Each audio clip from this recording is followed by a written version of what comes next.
Hello students, this is Vikanshi Sharma and today we are going to study the various chemical reactions and the stabilization of medicinal agents by those reactions.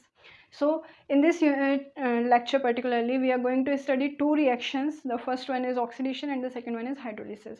So let's start them one by one.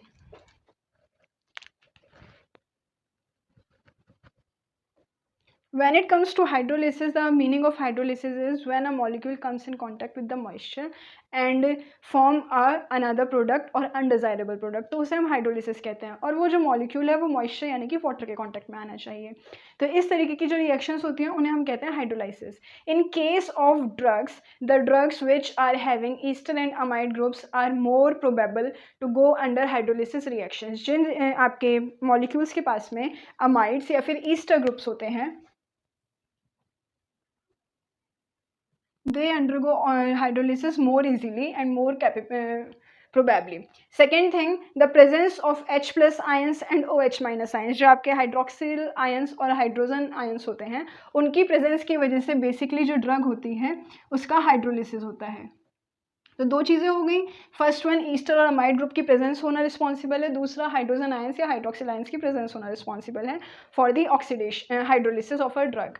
इसके अलावा और भी बहुत सारी ऐसी चीज़ें हैं जो हमें ध्यान रखनी होती हैं कि आपने किस तरीके का सॉल्वेंट यूज़ किया है.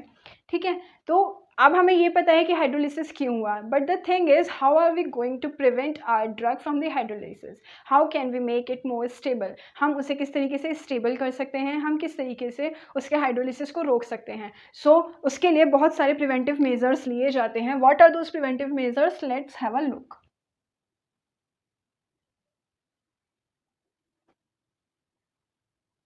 सो the preventive measures are, first one is कि आप उसके अंदर उसके पीएच को स्टेबल करने की कोशिश कीजिए जिससे कि हाइड्रोजन आयंस और हाइड्रोक्सिल आयंस इसका फॉर्मेशन ना हो.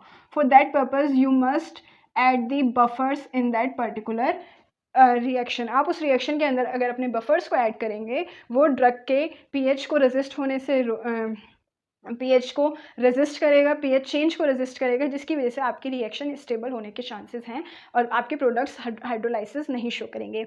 The second thing is solvent. आप जब बात करते हैं सॉल्वेंट की कि सॉल्वेंट आपका रिस्पॉन्सिबल है for hydrolysis, so change the solvent completely.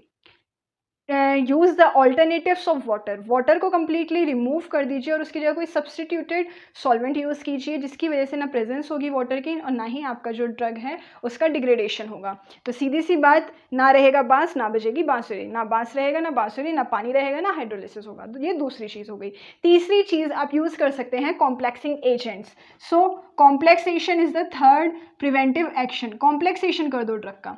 Drug का कॉम्प्लेक्सेशन बोले तो जैसे आपकी कैफीन होता है, कैफीन का जब कॉम्प्लेक्सेशन किया जाता है बेंजोकेन के साथ में, तो उसकी जो लायबिलिटी होती है बाकी ड्रग से रिएक्ट करने की वो कम हो जाती है. सिमिलरली आपके जो ड्रग्स हैं, ईस्टर या अमाइड्स हैं, अगर आप उनका कॉम्प्लेक्सेशन कर देंगे, in that case there are chances कि वो आपका हाइड्रोलिसिस कॉज नहीं करेगा. So this is the third point. Fourth point is you can use surfactants. आप अगर सर्फेक्टेंट यूज़ करेंगे इस पर्टिकुलर रिएक्शन में, तो सर्फेक्टेंट्स चाहे आपके एनाइनिक हों, कैटाइनिक हों या नॉन आयनिक हों, इट इज़ प्रूव्ड कि अगर उनकी प्रेजेंस रहती है तो आपकी जो ड्रग है उसकी हाफ लाइफ बहुत ज़्यादा बढ़ जाती है. It may increase many folds. So you can use surfactants, for example 5% SLS, sodium लोराइल sulphate. ठीक है, तो ये थे आपके 4 पॉइंट्स. इसके अलावा आप और क्या कर सकते हैं? आप कर सकते हैं change in chemical structure.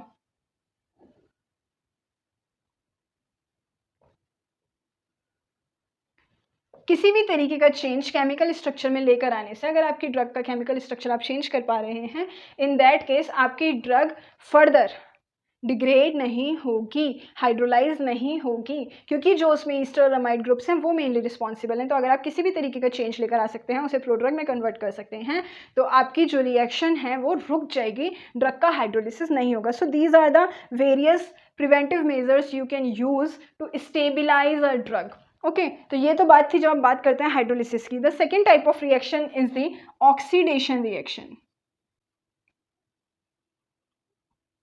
When it comes to oxidation reaction हम ये समझते हैं कि जब आपका मॉलिक्यूल ऑक्सीजन के फ्री रेडिकल से कांटेक्ट में आए उसे हम कहते हैं ऑक्सीडेशन. यानी कि आपकी ओपन एटमॉस्फेयर के कांटेक्ट में आना, डायरेक्ट ऑक्सीजन के कांटेक्ट में आना, these factors are responsible for oxidation. तो ऑक्सीडेशन दो तरीके का होता है, एक होता है सेल्फ ऑक्सीडेशन, एक होता है नॉर्मल ऑक्सीडेशन। सेल्फ ऑक्सीडेशन बोले तो जब ड्रग अपने आप में ही ऑक्सीडाइज होना शुरू हो जाए, ज़रूरी नहीं है कि उसे बाहर से किसी फैक्टर्स की रिक्वायरमेंट हो ऑक्सीडाइज होने के लिए। While in case of normal oxidation आपको बाहर से ऑक्सीजन की रिक्वायरमेंट होती है। तो ऑटो ऑक्सीडेशन की बात जब की जाए तो ऑटो ऑक्सीडेशन में यही होगा, जो आपकी ड्रग है वो ऑक्सीडाइज होगी, सेल्फ ऑक्सीडाइज हो जाएगी, अपने आप में फ्री रेडिकल्स बनाएगी, वही फ्री रेडिकल फिर से आगे चल के आपके और मॉलिक्यूल्स के साथ रिएक्ट करेंगे, उन्हें फ्री रेडिकल्स में कन्वर्ट करेंगे, एंड ये एक चेन फॉर्मेशन हो जाता है। नॉर्मल ऑक्सीडेशन में एक बाहर से फ्री रेडिकल आता है, वो फ्री रेडिकल आपका रिएक्ट करना शुरू करेगा। तो सेल्फ ऑक्सीडेशन में कहाँ से आया वो फ्री रेडिकल? बाहर से तो आया नहीं, बाहर से आया आपके और फैक्टर्स लाइक लाइट। लाइट जब आकर आपके मॉलिक्यूल के ऊपर गिरी तो वो ब्रेक डाउन होकर फ्री रेडिकल में कन्वर्ट हो गया। तो इस तरीके से कोई भी वजह रहे जो आपकी ड्रग है वो ऑक्सीडाइज हो सकती है, ठीक है। तो ये जो ऑक्सीडेशन है ये भी आपके एक ड्रग डिग्रेडेशन का ही पार्ट है। It is a kind of chemical factor which is responsible for drug degradation. तो आपको इसे भी कंट्रोल करना है। तो जो भी हो, चाहे आपका सेल्फ ऑक्सीडेशन हो या फिर आपका नॉर्मल ऑक्सीडेशन हो, दोनों ही कंडीशन में ऑक्सीडेशन को रोकने का सबसे बेहतरीन तरीका, इसका जो प्रिवेंटिव मेजर आप कह सकते हो, इसका जो प्रिवेंटिव मेजर आप सबसे पहला ले सकते हो वो है the use of N antioxidant, एक एंटीऑक्सीडेंट का इस्तेमाल करना।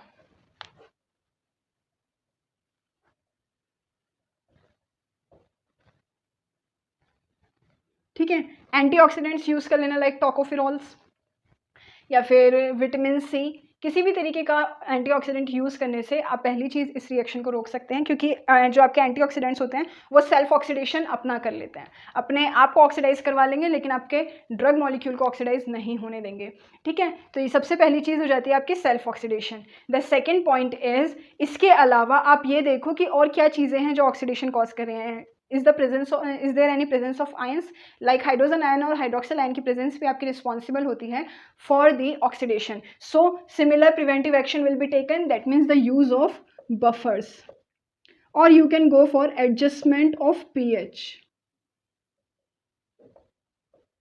को एडजस्ट कर सकते हैं। जो भी आपके आसपास सॉल्वेंट है उसका ध्यान रखना है आपको कि सॉल्वेंट आपने किस तरीके का लिया है, उसे चेंज करने की कोशिश कीजिए। अगर वो ड्रग आपकी एयर के कांटेक्ट में आ रही है then try to use some kind of inert gases. ठीक है, तो ये सारी चीज़ें हैं जो आप कर सकते हो for the prevention of oxidation. In our next lecture we will study about the effect of light and what are the preventive measures you can take to stabilize the drug against the light. Thank you.